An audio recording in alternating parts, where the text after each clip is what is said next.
Welcome to today's daily message.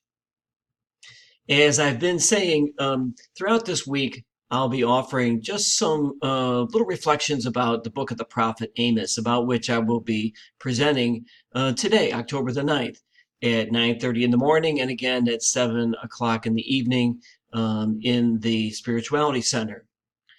So today I want to focus our attention on just two verses in chapter 3 of the book of Amos. These two verses give us a synopsis, a snapshot of the way in which Amos speaks to the people of Israel on several occasions in his book. So he begins, "Hear this word that the Lord has spoken against you, O people of Israel, against the whole family which I brought up out of the land of Egypt. You only have I known from all the families of the earth." That little phrase, "you only have I known of all the families of the earth," is a reference to the covenant relationship that God has with the people of Israel.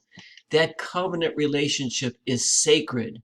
It is a sacred agreement that binds the Israelite people to God and that binds God to the people. And in that covenant, both God and the Israelite people made promises. God promised his presence. He promised them land, the promised land. He promised that their race would never be gone, that they would be as many as the sand on the seashore, the stars in the sky.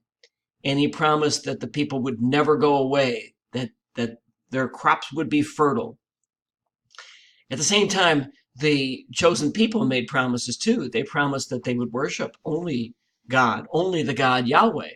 They promised that they would obey God's law in the Torah. They promised that they wouldn't make military alliances with foreign nations, because to make an alliance with a foreign nation is to make an alliance with their God.